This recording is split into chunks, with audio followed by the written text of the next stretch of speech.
ఎగ్జాక్ట్‌గా మార్కెట్ 5 మినిట్స్‌లో క్లోజ్ అయిపోతుందన్న టైంకి ట్రంప్ అడ్మినిస్ట్రేషన్ దగ్గర నుంచి అయితే మాత్రం ఒక న్యూ అప్డేట్ అయితే వచ్చింది. ఆ న్యూ అప్డేట్ అనేది మేబీ మార్కెట్స్‌ని ట్రిగ్గర్ చేసే ఛాన్సెస్ అయితే మాత్రం మండేకున్నాయి. ఎందుకంటున్నానంటే సాటర్డే, సండే హాలిడే.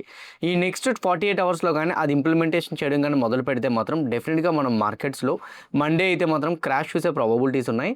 అయితే ఇది ఇలా పక్కన పెడితే ఇరాన్ సైడ్ నుంచి స్పోక్స్ పర్సన్ చనిపోయినట్టు ఇరాన్ వాళ్ళే అఫీషియల్‌గా కూడా చెప్పారు. ఇది మన మార్కెట్ హౌస్‌లో వచ్చిన అప్డేట్. సేమ్ టైం కొన్ని డిస్కషన్స్ యూఎస్‌లో జరుగుతున్నాయి. అదేంటంటే శ్రీలంక పోర్ట్ దగ్గర నుంచి కొన్ని ఫ్లైట్స్ ల్యాండ్ చేయడం కోసం ఎగ్జాక్ట్‌లీ శ్రీలంక పోర్ట్ దగ్గర గాని ఒకవేళ ల్యాండ్ చేస్తే మాత్రం అండ్ మేబీ అక్కడి వరకు ఇరాన్ వాళ్ళు అటాక్ చేయడం తక్కువ ఉండొచ్చు అని చెప్పి అండ్ అక్కడి నుంచి మళ్ళీ Dubai side like UAE side అయితే మాత్రం ల్యాండ్ ఏవైతే ఉన్నాయో వీళ్ళకి ఇప్పుడు ప్రెజెంట్ రైట్ నౌ ఆ ల్యాండ్స్ దగ్గర నుంచి మళ్ళీ అటాక్ చేయడానికి అయితే మాత్రం చూస్తున్నారు. ఈవెన్ గల్ఫ్ కంట్రీస్ కూడా ప్రెజెంట్ రైట్ నౌ చాలా వరకు డ్యామేజ్ అవుతున్నాయి కాబట్టి గల్ఫ్ కంట్రీస్ దగ్గర నుంచి డైరెక్ట్ అటాక్ ఇరాన్ మీద చేయకుండా అదర్ కంట్రీస్ హెల్ప్ తీసుకోవడం కోసం యూఎస్ రిక్వెస్ట్ చేస్తుంది. యూఎస్ చేసిన రిక్వెస్ట్కి శ్రీలంక వాళ్ళు యాక్సెప్ట్ చేశారా లేదా? First one. సెకండ్ వన్ వచ్చేసరికి ఇరాన్ యొక్క స్పోక్స్ పర్సన్ చనిపోయిన తర్వాత ఇరాన్ వాళ్ళు ఎలాంటి కైండ్ ఆఫ్ స్టేట్మెంట్ చేశారు. అండ్ నెక్స్ట్ వన్ వచ్చేసరికి గోల్డ్ అండ్ సిల్వర్ ఫర్దర్గా ఒకవేళ కానీ డ్రాప్ అయితే ఎంతవరకు డ్రాప్ అవ్వచ్చు. మోర్ ఓవర్ నెక్స్ట్ 48 అవర్స్లోని నేను స్టార్టింగ్ చెప్పాను కదా, అది ఒకవేళ కానీ ఇంప్లిమెంటేషన్ చేస్తే మాత్రం మార్కెట్స్ ఎంతవరకు ఫాలో అవడానికి ప్రాబబిలిటీస్ ఉన్నాయి. కొన్ని ఇంపార్టెంట్ స్టాక్స్ ఉన్నాయి like Idea, Airtel, Jio. Same time ఇట్లాంటి కంపెనీస్ గురించి తర్వాత ఎస్బీఐ గురించి హెచ్డిఎఫ్సి బ్యాంక్ ఈరోజు కూడా 2% ఫాలో అయింది. వీటన్నిటి గురించి డిస్కస్ చేద్దాం. అండ్ సేమ్ టైం మీ అందరికీ కూడా నేను అడిగేది ఒకటే, వీడియో చూస్తునేటప్పుడు ఏ పాయింట్ ఆఫ్ వ్యూ అయినా కానీ నేను మా టీం మీకు ఎఫర్ట్స్ పెట్టామని అనిపిస్తే డెఫినెట్గా వీడియోని లైక్ చేయండి. ఛానల్ ఇంకా సబ్స్క్రైబ్ చేసుకోకుండా వీడియో చూస్తూ ఉంటే ఛానల్ కూడా సబ్స్క్రైబ్ చేసుకోండి. ఇదే వీడియో మీ ఫ్రెండ్స్ ఆర్ మీ రిలేటివ్ షేర్ చేస్తే హెల్ప్ అవుతుంది అనుకుంటే వాళ్ళు కూడా షేర్ చేయండి. నా without any delay let's get in to our daily market report. Video start చేసే ముందు మీ అందరికీ ఒకటి చెప్పాలి. ఎస్టర్డే ఉగాది రోజు సందర్భంగా మీ అందరికీ కూడా నా బుక్స్ పబ్లిష్ చేసినట్టు అనౌన్స్ చేశాను. చాలామంది ఆర్డర్ కూడా పెట్టుకున్నారు అండ్ చాలా హ్యాపీగా కూడా ఉంది. కొంతమంది డౌట్స్ అడుగుతున్నారు. లైక్ ఈ బుక్స్ గురించి ఒకసారి క్లియర్ కట్గా మళ్ళీ ఒకసారి ఎక్స్ప్లెయిన్ చేయని సింపుల్ అండ్ షార్ట్లో చెప్తాను. బుక్స్ అనేది అమెజాన్లో ఉంది, ఫ్లిప్కార్ట్లో ఉంది, కిండెల్లో ఉంది, గూగుల్ ప్లే బుక్స్లో కూడా ఉంది. అవుట్ ఆఫ్ కంట్రీ ఉన్న వాళ్ళు అయితే మాత్రం గూగుల్ ప్లే బుక్స్లోకి వెళ్ళి నేను ఏదైతే బుక్స్ ఇప్పుడు అటాచ్ చేస్తున్నానో ఆ నేమ్స్ మీరు ఎంటర్ చేస్తే ఆటోమేటిక్గా వచ్చేస్తుంది. పీడిఎఫ్ రూపంలో మీరు బుక్ డౌన్లోడ్ అయిపోతుంది. ఎందుకంటే అది ఈ బుక్ కదా, పీడిఎఫ్ రూపంలో డౌన్లోడ్ అయిపోతుంది. మీరు ఏ టైంలోనైనా ఓపెన్ చేసి చదువుకోవచ్చు. This is the first benefit. And second one, books గురించి క్లారిటీ కావాలనుకుంటే స్టాక్ మార్కెట్ గురించి కంప్లీట్గా ఒకే బుక్లో రాయడం అనేది చాలా కష్టమండి. అందుకోసమే కొంతమంది బిగినర్స్ ఉంటారు, కొంతమంది వచ్చేసరికి లైక్ ఎక్స్పీరియన్స్డ్ పీపుల్ కూడా ఉంటారు. వాళ్ళని బేస్ చేసుకొని నేను బుక్స్ అనేది 5 పార్ట్స్ కింద రాశాను. అండ్ క్లియర్గా నేను మీకు ఒకసారి మళ్ళీ చెప్తాను. ఇప్పుడు మీరు ఇక్కడ చూస్తున్నారు చూడండి, this is an market DNA. ఇది కంప్లీట్గా basics of stock market, like demat accounts ఎట్లా వర్క్ అవుతాయి, స్టాక్ మార్కెట్ ఎలా వర్కౌట్ అవుతుంది, కార్పొరేట్ యాక్షన్స్ గురించి, mutual funds, SIPs, SWPs, lumpsums, retirement plannings, ఇవన్నీ కూడా నేను ఈ మార్కెట్ డిఎన్ఏలో ఎక్స్ప్లెయిన్ చేశాను అనమాట. వన్స్ ఇది అయిపోయిన తర్వాత లైక్ ఇంకా అడ్వాన్స్డ్కి వెళ్ళాలనుకుంటే క్యాండిల్ కోడ్, ఇది కలర్ ప్రింట్తో ఉంటుంది. Complete candle stick patterns and chart patterns, swing trading, price action patterns and volume analysis and అట్లానే స్వింగ్ ట్రేడింగ్ అండ్ ఈటీఎఫ్స్ మీద కానీ, ఇండికేటర్స్ గురించి కానీ, ఆస్కిలేటర్స్ గురించి కానీ, రిస్క్ మేనేజ్మెంట్ గురించి, టెక్నికల్ అనాలిసిస్ని యూస్ చేసుకుని రిస్క్ మేనేజ్మెంట్ ఎట్లా చేసుకోవాలి, క్యాపిటల్ డిప్లాయ్మెంట్స్ గురించి, అదంతా కూడా ఇది నోట్ చేశాను. దీనివల్ల ఏంటంటే షార్ట్ టర్మ్ ట్రేడింగ్ చేయడానికి చాలా వీలుగా ఉండేటట్టు అయితే మాత్రం అవుతుంది. ఎఫ్ఎండ్ఓలో చాలామంది లాస్ అవుతున్నారు కదా, వాళ్ళని బేస్ చేసుకొని అయితే మాత్రం ఇప్పుడు రైట్ నౌ ఇది నేను ఓన్లీ ఎఫ్ఎండ్ఓ ట్రేడర్స్ కోసం మాత్రమే ఇది నేను పెట్టాను అనమాట. ఇది వచ్చేసరికి ఏంటంటే ఎవరైతే ఎఫ్ఎండ్ఓలో లైక్ ఆప్షన్స్ బయింగ్ డికే గురించి తెలియట్లేదో, సెల్లింగ్లో స్ట్రాటజీస్ కూడా ఇందులో నేను మెన్షన్ చేశాను. కానీ టార్గెట్ స్టాప్ లాస్ అడ్జస్ట్మెంట్స్ ఇది రాయలేదు. ఎందుకంటే depends on market, target and stop loss అనేది చేంజ్ అయిపోతుంటుంది. మోర్ ఓవర్ సెబీ రెగ్యులేషన్స్ ప్రకారంగా టార్గెట్ స్టాప్ లాస్ అడ్జస్ట్మెంట్స్ గురించి రాయకూడదు, దానికోసం నేను రాయలేదు. కానీ కంప్లీట్ ఎఫ్ఎండ్ఓ మీద ఉన్న బుక్ ఇది. అండ్ ఇంకోటి ఏంటంటే నేను మీకు ఇప్పుడు వార్ సిచ్యువేషన్ జరుగుతునేటప్పుడు కరెంట్లీ ఈ స్టాక్ ఇంత ఎఫెక్ట్ అవుతుంది, ఈ స్టాక్ ఇంత ఎఫెక్ట్ అవుతుంది, ఈ స్టాక్ ఈ టైంలో పెరగడానికి ఛాన్స్ ఉంటుంది, ఈ స్టాక్ ఈ టైంలో పడడానికి ఛాన్స్ ఉంటుంది. నేనే కాదు, చాలామంది రేటింగ్ ఏజెన్సీస్ కూడా లైక్ జేపీ మోర్గన్ వీళ్ళందరూ కూడా ఈ స్టాక్ ఇంకా పెరగడానికి ఛాన్సెస్ ఉంటాయని చెప్తున్నారు. Based on season, based on market condition, based on economy conditions బట్టి చెప్తున్నారు. ఈ మైక్రో ఎకానమిక్స్ లాంగ్ టర్మ్కి స్టాక్ని ఎట్లా సెలెక్ట్ చేసుకోవాలి ఏంటి అదంతా కూడా నేను రూట్స్ బిఫోర్ రిటర్న్స్ మీద ఎక్స్ప్లెయిన్ చేశాను.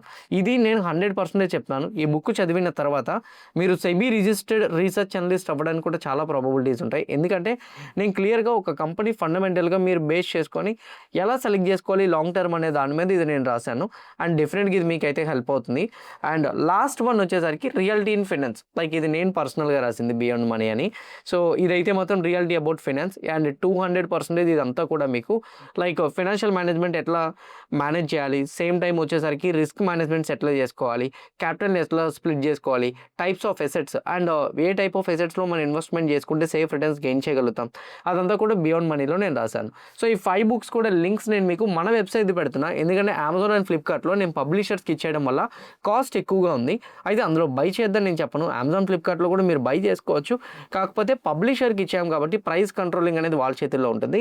సో ఇప్పుడు ప్రెజెంట్ రైట్ నో ఇదంతా కూడా నేను ఆథర్ కాపీస్ తీసుకొని మన వెబ్సైట్లోనే ఒక కామర్స్ లా క్రియేట్ చేసి నేను పెట్టాను. అయితే బుక్స్ ఫ్రీగా ఇవ్వచ్చు కదా అని అడుగుతున్నారు. అట్లీస్ట్ మీరు కలర్ ప్రింటింగ్ నేను టెక్నికల్ అనాలిసిస్ చెప్పాను కదా, ఆ book printing cost approximately 1150 rupees అయిందండి.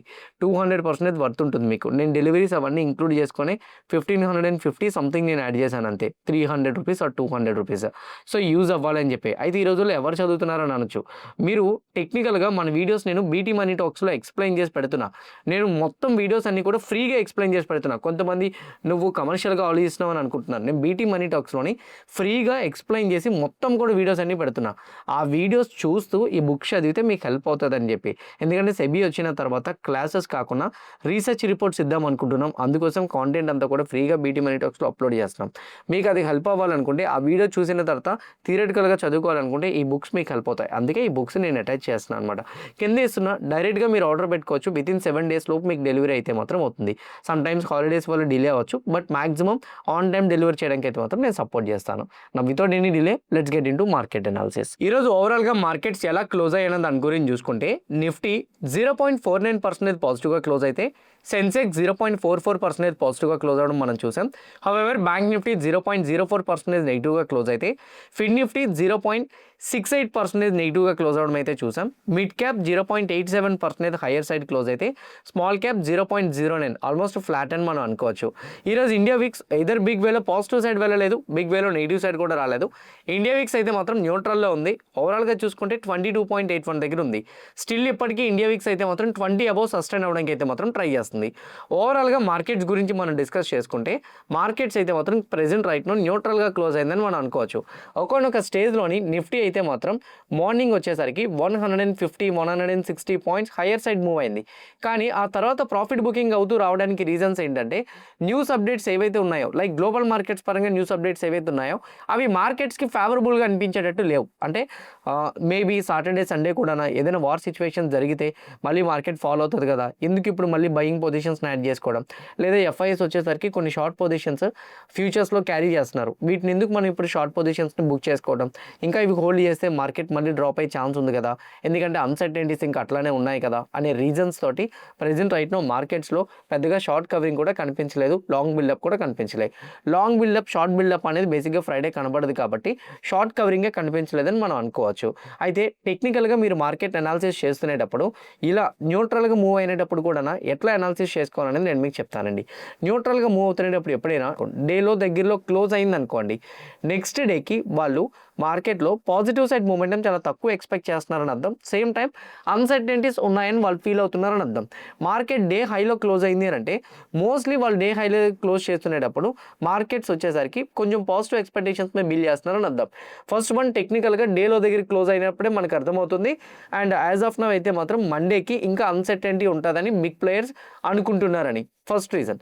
సెకండ్ రీజన్ ఇంకోటి ఏంటంటే ఇండియా వీక్స్లో either Nifty Sensex positive side కనిపించినా ఆఫ్టర్నూన్ ఆల్మోస్ట్ మీరు ఇక్కడ చూస్తే 11:30 నుంచి ఇండియా వీక్స్ పాజిటివ్ సైడే స్పైక్ అయింది. 22 దగ్గర నుంచి 23 దగ్గరకు మూవ్ అయింది. ఇండియా వీక్స్లో కూడా పాజిటివ్ మూమెంటం వచ్చింది అని అంటే ఆబ్వియస్లీ అన్సర్టెనిటీ అనేది ఇంకా మార్కెట్లో ఉంది అని దాని అర్థం. This the second point. Third one వచ్చేసరికి నిన్న వెయిటెడ్ స్టాక్స్ చాలా హెవీగా అన్ని కరెక్షన్ అయినాయి కదా, ఈరోజు మాత్రం బ్యాంకింగ్ స్టాక్స్లో కరెక్షన్ అయితే మాత్రం వచ్చింది. బికాజ్ మీరు ఇక్కడ చూస్తే హెచ్డిఎఫ్సి బ్యాంక్ 2% ఫాలో అయింది. ICICI bank, Kotak bank, axis bank కూడా న్యూట్రల్ విత్ నెగిటివ్గా ట్రేడ్ అయినాయి. అండ్ శ్రీరామ్ ఫైనాన్స్ 1% నెగిటివ్గా క్లోజ్ అయింది.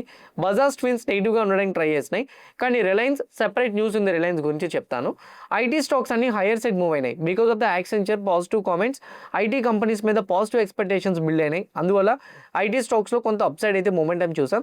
అండ్ అలానే 2 days బ్యాక్ సిఎల్ఎస్ఏ వాళ్ళు కూడా ఐటీ మీద పాజిటివ్ కామెంట్స్ చేశారు. ఇప్పుడు ప్రెజెంట్ రైట్ నో మార్కెట్స్ న్యూట్రల్గా ఉండబట్టి ఆ పాజిటివ్ కామెంట్స్కి రియాక్ట్ అయిందేమో అనేది నా ఒపీనియన్. సో ఐటీ కంపెనీస్ పరంగా అయితే మాత్రం హైయర్ సైడ్ చూడగలిగాం. రిమైనింగ్ కంపెనీస్ అన్ని కూడా న్యూట్రల్గానే ఉన్నాయి. కొన్ని మిక్స్డ్గా ఉన్నాయి, కొన్ని వచ్చేసరికి పాజిటివ్గా మూవ్ అయినాయి. కానీ బిగ్ వెయిటేజ్ కంపెనీస్ అన్ని లైక్ బ్యాంకింగ్ సెక్టర్ అనేది 33% వెయిటేజ్ నిఫ్టీ 50కి. అండ్ సేమ్ టైం వచ్చేసరికి సమ్ అదర్ బోర్డర్ స్టాక్స్ కూడా కొంచెం న్యూట్రల్గా ఉండబట్టి నిఫ్టీ కూడా న్యూట్రల్ విత్ పాజిటివ్గా అయితే క్లోజ్ అవ్వడం చూసాం. సో వెయిటేజ్ స్టాక్స్ బట్టి అండ్ అట్లనే ఇండియా విక్స్ బట్టి అండ్ మిడ్ క్యాప్ స్మాల్ క్యాప్లో కూడా మోర్ దెన్ 2% రికవరీ రాలే. మోర్ దెన్ 2% రికవరీ వస్తే మార్కెట్ స్లోగా బుల్లిష్ టర్న్ అవ్వడానికి ట్రై చేస్తుందని అర్థం. కరెంట్లీ మిడ్ క్యాప్ కానీ స్మాల్ క్యాప్ కానీ న్యూట్రల్గానే క్లోజ్ అయినాయి. So mid cap small cap న్యూట్రల్గా క్లోజ్ అవ్వబట్టి అండ్ అంత ఫాస్ట్గా మనం బుల్లిష్ అయితే మాత్రం టర్న్ అవ్వలేం. దీన్ని 1 day టైం ఫ్రేమ్లోకి వెళ్ళి చూద్దాం. 1 day టైం ఫ్రేమ్లో చూస్తే నిఫ్టీ 50కి 1 day టైం ఫ్రేమ్లో అప్ సైడ్ అయితే మాత్రం చాలా లాంగ్ టైల్ అయితే మాత్రం ఉంది, అంటే లాంగ్ విక్ అయితే మాత్రం ఉంది. లాంగ్ విక్ ఎప్పుడైనా హయ్యర్ సైడ్ కానీ కనపడుతుంటే, అంటే అప్ సైడ్ కానీ కనపడుతుంటే సెల్లింగ్ ప్రెజర్ ఇంకా మార్కెట్లో ఉంది అని దాని అర్థం. నెక్స్ట్ టైం వచ్చేసరికి సెన్సెక్స్ కూడా లాంగ్ విక్ హయ్యర్ సైడే ఉంది. ఈవెన్ బ్యాంక్ నిఫ్టీ కూడా క్యాండిల్స్ చూస్తుంటే హయ్యర్ సైడ్ విక్స్ కనపడుతున్నాయంటే మాత్రం మోస్ట్లీ మార్కెట్స్ ఇంకా కూడా వీక్ సెంటిమెంట్ చూపెడుతుందని అర్థం. టెక్నికల్గా అయితే మాత్రం వీక్ మూమెంటం కనపడుతుందని క్యాండిల్ స్టిక్ ప్యాటర్న్స్ బట్టి మనకు అర్థమవుతుంది. ఆ వీక్ మూమెంటం కంటిన్యూ అవుతుందా లేదా అని అంటే ఈ వీక్లో ఓకే కంప్లీట్గా ఈ వీక్ క్లోజ్ అయిపోయింది కదా, దీన్ని 1 week మార్చేయండి. ఈ 1 weekలో చూడండి డోజీ క్యాండిల్స్ ఫామ్ అయినాయి కదా, ఈ వీక్లో కానీ మండే కానీ బ్రేక్ అయితే మాత్రం ఫర్దర్గా ఫాల్ అనేది కంటిన్యూ అవుతుంది. ఇది టెక్నికల్గా మార్కెట్ని డిసైడ్ చేయగలిగింది, ఓకే మనం చెప్పుకోగలిగింది. కానీ ఫండమెంటల్స్ అంటే సింపుల్ చెప్పాలంటే ఏదైనా ఒక న్యూస్ రీజన్స్ వల్ల మార్కెట్ ఎఫెక్ట్ అవుతుంది అని అంటే ఆ న్యూస్ని మనం ట్రాక్ చేయడం చాలా ఇంపార్టెంట్. ఎందుకంటే న్యూస్ ఉండేటప్పుడు టెక్నికల్ అనాలిసిస్ వర్కౌట్ కాదు.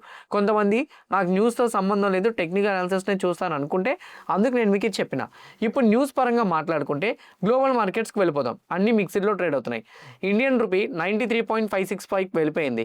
ఎందుకంటే గ్లోబల్లో అన్సర్టెనిటీస్ ఇంకా కంటిన్యూ అవుతున్నాయనే రీజన్స్ తోటి ఇండియన్ రూపీ 93.565 దగ్గర ఉంది. 93.565 అంటే ఆల్మోస్ట్ ఆల్ టైమ్ లో దగ్గర ట్రేడ్ అవుతున్నాడంటే, రూపీ ఆల్ టైమ్ లో దగ్గర ట్రేడ్ అవుతుందంటే 2 మేజర్ ఇంపాక్ట్స్ అనేది ఇండియా మీద ఉంటుంది. ఒకటి ఎఫ్ఐఎస్ సెల్లింగ్ అనేది కంటిన్యూ అవుతుంది. 2 ఆయిల్ పరంగా మనం ఎక్కువ అమౌంట్ అనేది డాలర్స్ రూపంలో మార్చుకోవాలి. That is the second impact. ఈ రెండింటి వల్ల క్రూడ్ ప్రైస్ కూడా పెరిగిపోతుంది అన్సర్టెనిటీ ఉండేటప్పుడు. So same time gold and silver కూడా పడిపోతుంటాయి. గోల్డ్ అండ్ సిల్వర్ ఎందుకు పడిపోతుంది? ఒక డాలర్ని ఎక్కువ డబ్బులు పెట్టి మనం కొనుక్కోవాల్సి వస్తుంది. సో దానివల్ల ఇన్వెస్ట్మెంట్స్ అనేది మనం డాలర్లోకి మార్చి గోల్డ్ అండ్ సిల్వర్ని కొనాలి కాబట్టి మోస్ట్లీ ఎక్కువ అమౌంట్ ఇండియన్ రూపీ పెట్టాల్సి వస్తుంది. కాబట్టి గోల్డ్ అండ్ సిల్వర్లో అంత ఫాస్ట్గా బై చేయడానికి మొగ్గు చూపరు. 2 రీసెంట్గా వచ్చిన ఫెడ్ కామెంట్స్ కూడా గోల్డ్ అండ్ సిల్వర్ మీద పాజిటివ్గా లేవు.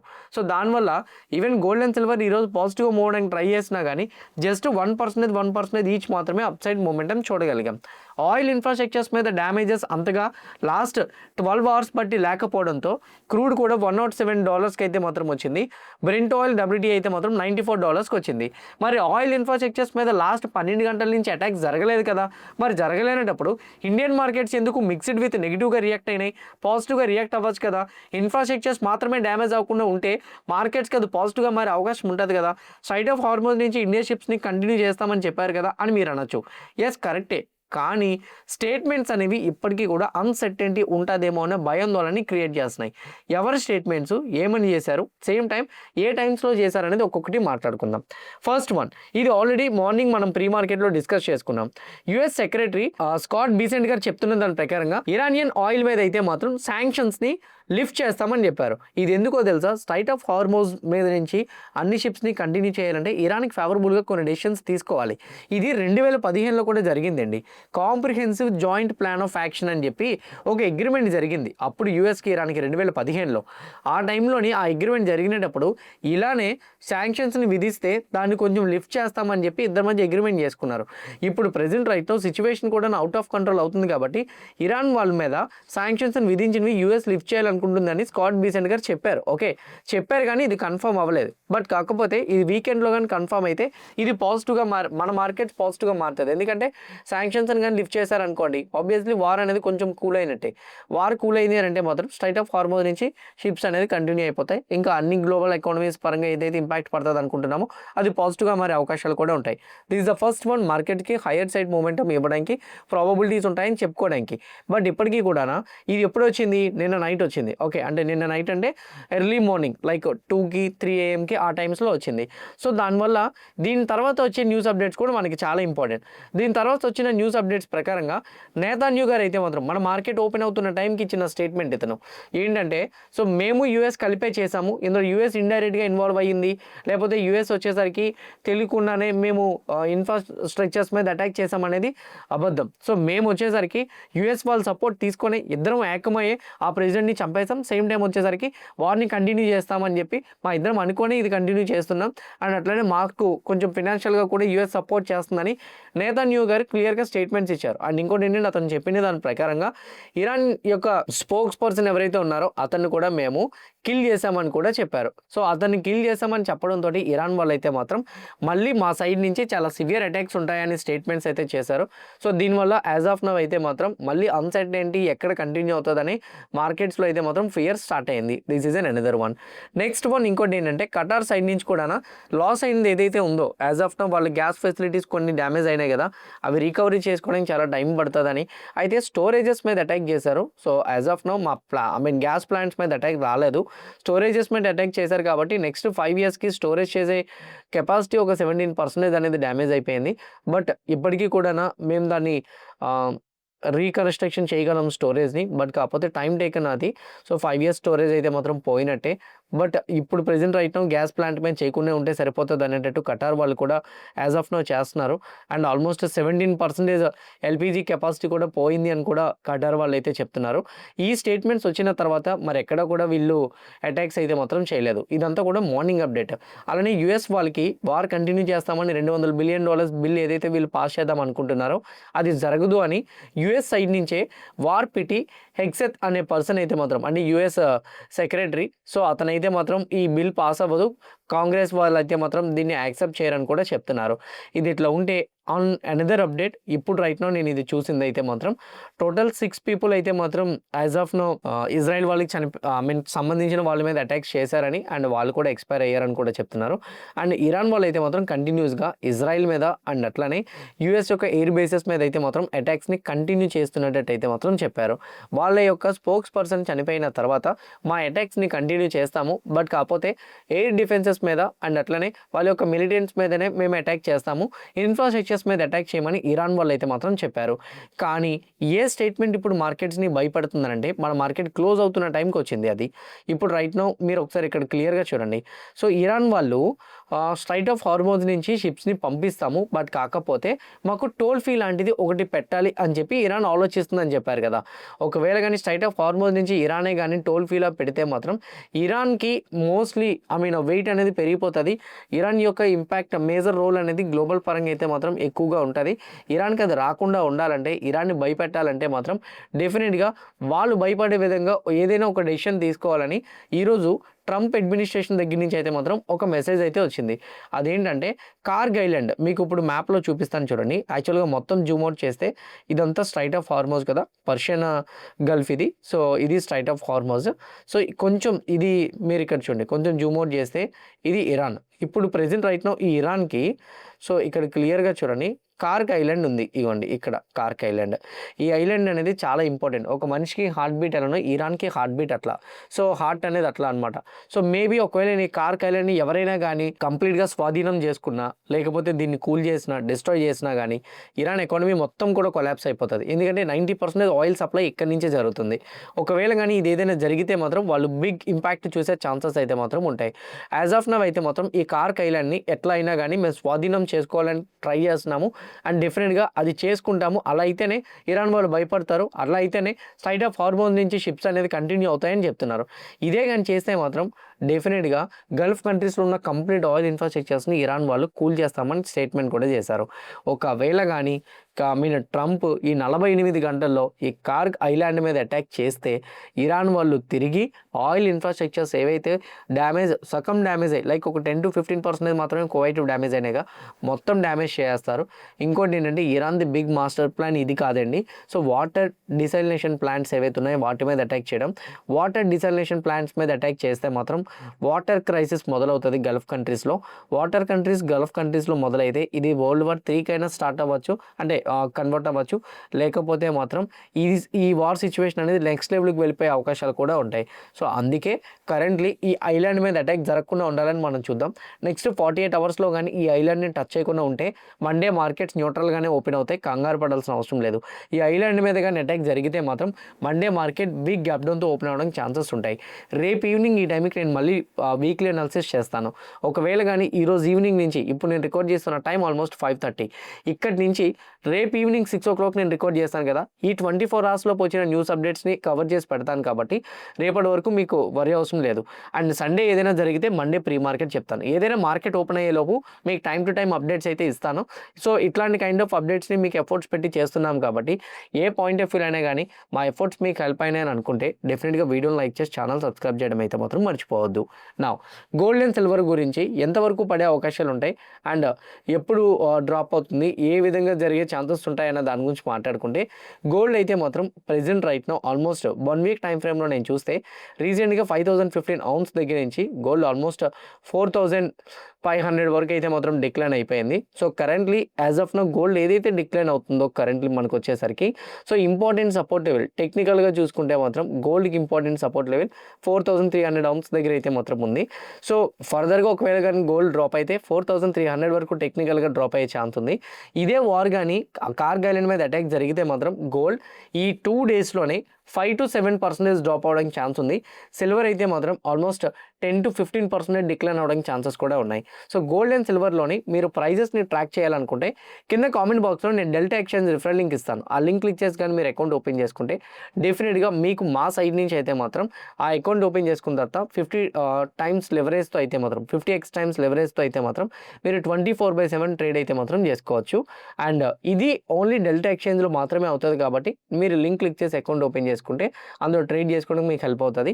ఎలా యూజ్ చేయాలో డెల్టా ఎక్స్చేంజ్ తెలియకపోతే అక్కడే నేను వీడియో లింక్ కూడా పెడుతున్నా. ఆ లింక్ క్లిక్ చేస్తే మీరు డైరెక్ట్గా ఎట్లా యూజ్ చేసుకోవాలనేది నేను వీడియో చేశాను, అది కూడా మీకు హెల్ప్ అవుతుంది. నా స్టాక్స్ పరంగా మాట్లాడుకుంటే కొన్ని డిస్కస్ చేయాలి, వాటి గురించి మాట్లాడదాం. ఫస్ట్ వన్ SBI ఈరోజు 0.87% మూవ్ అయింది కదా. SBI సైడ్ నుంచి SBI మ్యూచువల్ ఫండ్ ఫస్ట్ నుంచి కూడా IPOకి రావడానికి ట్రై చేస్తుంది. అయితే ఈరోజు SBI వాళ్ళు అప్డేట్ ఇచ్చేశారు. 5% అప్రాక్సిమేట్లీ ఆఫర్ ఫర్ సేల్ ద్వారా స్టేక్ని సెల్ చేద్దాం అనుకుంటున్నారు. ఆ స్టేక్ని కానీ సెల్ చేసుకుంటే SBI కంపెనీకి అయితే మాత్రం మోస్ట్లీ కొంతవరకు అమౌంట్ కూడా ఇన్ఫ్యూజ్ అవుతుంది. అండ్ ఇంకోటి ఏంటి అని అంటే డీమేజ్ అయిపోతుంది. కంపెనీ బిజినెస్ అనేది ఎంత అవుతుంది అనేది కొంచెం తెలుస్తుంది అనమాట. ఇప్పుడు యాక్చువల్గా డిఫరెంట్ సెక్టర్స్ బిజినెసెస్ నీ కంపెనీలోనే ఉన్నాయి. నీ మేజర్ కోర్ బిజినెస్ బాగా జరుగుతుంది. కానీ ఈ సైడ్ బిజినెస్లు ఏవైతే ఉన్నాయో అంటే వేరే ప్రొపరేటరీస్ కంపెనీస్ ఏవైతే ఉన్నాయో వాటి నుంచి ఏమైనా లాసెస్ వచ్చినాయనుకోండి నీ నెట్ ప్రాఫిట్ తగ్గిపోతుంది. సో దాని బదులు వాటిని సెపరేట్ స్టాక్ మార్కెట్లో లిస్ట్ చేస్తే నీ మెయిన్ కంపెనీ అనేది చాలా హెల్దీగా మూవ్ అవడానికి ఛాన్సెస్ ఉంటాయి. దానివల్ల ఈరోజు SBI అప్ సైడ్ మూవ్ అయింది. కానీ ఏ డేట్లో IPOని తీసుకొస్తారు, ఎప్పుడు తీసుకొస్తారు ఏంటనేది ఇంకా చెప్పలేదు. సూన్ ఫస్ట్ క్వార్టర్లీలో తీసుకొచ్చే ప్రాబబిలిటీస్ ఉంటుందని నేను అనుకుంటున్నా నెక్స్ట్ ఫినాన్షియల్ ఇయర్కి. సో HDFC బ్యాంక్ ఈరోజు 2% ఫాల్ అయింది. బట్ స్టిల్ HDFC బ్యాంక్ మీద బ్యాంక్ ఆఫ్ అమెరికా వాళ్ళు అయితే మాత్రం పాజిటివ్ కామెంట్స్ చేస్తున్నారు. రీసెంట్గా వచ్చిన ఫాల్ అనేది మేనేజ్మెంట్ రిజైన్ చేయడం వల్ల వచ్చింది. కానీ HDFC బ్యాంక్ ఇప్పటికీ కూడా వాళ్ళ అకౌంట్స్ అన్నీ కూడా స్టాండర్డ్గా మెయింటైన్ చేయగలుగుతాయని బ్యాంక్ ఆఫ్ అమెరికా వాళ్ళు అయితే మాత్రం చెప్తున్నారు. వాళ్ళ రికమెండేషన్ కూడా బై ఇస్తూ టార్గెట్ ప్రైస్ని 1175 ఇంక్రీజ్ చేస్తున్నారు. మోర్ ఓవర్ వాళ్ళు చెప్తున్న దాని ప్రకారంగా ఫండమెంటల్స్ అయితే మాత్రం కంపెనీలు స్ట్రాంగ్గానే ఉంటాయని లాస్ట్ 25 years నుంచి ఈ కంపెనీని మేము ట్రాక్ చేస్తూనే వచ్చాం. మా పోర్ట్ఫోలియోస్లో కూడా లేదా మేము ఇచ్చే సజెషన్స్లో కూడా HDFC బ్యాంక్ కామన్గా కూడా ఉంటుంటుంది. సో అందువల్ల ఈ కంపెనీ యొక్క లోన్ గ్రోత్ కూడా సస్టైనబుల్ ఇంప్రూవ్మెంట్స్ చూపిస్తుంది కాబట్టి ఈ కంపెనీ మీద రీరేట్ చేస్తూ మేము పాజిటివ్ టార్గెట్స్ని అయితే ఇస్తున్నామని చెప్తున్నారు. ఇప్పుడున్న ప్రైస్ దగ్గర నుంచి ఆల్మోస్ట్ 40% అయితే హైయర్ సైడ్ వీళ్ళు ఇచ్చారు. ఐడియా స్టాక్ ఈరోజు 4% మూవ్ అయింది. Bharti Airtel 1%, Reliance 2%. యాక్చువల్గా వీళ్ళది ఒక డేటా వచ్చింది. ఆ డేటా వచ్చింది ఏంటి అని అంటే ఇక్కడ చూడండి మంత్లీ డేటా. సో ఈ మంత్లీ డేటాలోని భారతీ ఎయిర్టెల్ వాళ్ళు 44.6 లక్షల సబ్స్క్రైబర్స్ని అయితే మాత్రం యాడ్ చేసుకున్నారని చెప్తున్నారు. అంటే భారతీ ఎయిర్టెల్ కొత్త సిమ్ తీసుకున్న వాళ్ళు లేదా ఆల్రెడీ ఏదైనా ప్లాన్లో జియో నుంచి భారతీ ఎయిర్టెల్ కన్వర్ట్ అయిన వాళ్ళు కొత్త యూజర్స్ అయితే 44 ల్యాక్ వచ్చారు. రిలయన్స్ వాళ్ళు అయితే మాత్రం కేవలం 24 ల్యాక్ మాత్రమే యాడ్ చేసుకున్నారు. అండ్ హౌవెవర్ ఐడియా వాళ్ళు అయితే 46 ఐడియా వాళ్ళు వచ్చేసరికి ప్రెజెంట్ రైట్ నో వాళ్ళు కూడా 4 ల్యాక్ యూజర్స్ని అయితే మాత్రం డిక్లైన్ చేసుకునేటట్టుంది. మరి ఇది నెగిటివే కదా, 4 లక్షల సబ్స్క్రైబర్స్ని వాళ్ళు కోల్పోతే అది నెగిటివే కదా అని మీరు అనొచ్చు. ఇంకోటి ఏంటంటే భారతీ ఎయిర్టెల్ నెంబర్ 1లో ఉంది మంత్లీ ఎడిషన్లో. కానీ ఎందుకు రిలయన్స్ 2% పెరిగింది అంటే ఓవరాల్ డేటా చూసుకుంటే ఇప్పటికీ మొత్తం ఓవరాల్ డేటా పరంగా చూసుకుంటే ఎయిర్టెల్కి అండ్ సేమ్ టైమ్ రిలయన్స్ జియోకి వాటి పరంగా చూసుకుంటే మొత్తం కూడా 51.75 crore యూజర్స్ అయితే మాత్రం రిలయన్స్కి ఉన్నారని, ఎయిర్టెల్కి అయితే మొత్తం 35.92, వోడాఫోన్ ఐడియాకి 12.89 ఉన్నారని చెప్తున్నారు. సో డేటా పరంగా చూసుకుంటే నెంబర్స్ పరంగా చూసుకుంటే రిలయన్స్కే ఎక్కువ మంది ఉన్నారు. అంటే దగ్గర అవుతున్నారు. ఎవ్రీ మంత్ కూడా చాలా ఫాస్ట్గా భారతీ ఎయిర్టెల్ వాళ్ళు వస్తున్నారు. కానీ రిలయన్స్ నెంబర్ 1లో ఉండబట్టి పాజిటివ్గా మూవ్ అయింది.